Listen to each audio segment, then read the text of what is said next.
பத்தல் போட்டுக்கலாம், ரெட்டு போட்டுக்கலாம், எண்ணெய் ஊற்றிக்கலாம், கடுகு போட்டுக்கலாம், வெங்காயம் மிளகாய் போட்டுக்கலாம்,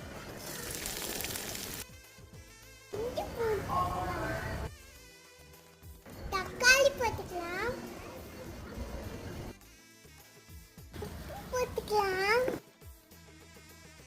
மஞ்சத்தூள் போட்டுக்கலாம், கரம் மசாலா போட்டுக்கலாம், மிளகாத்தூள் போட்டுக்கலாம்.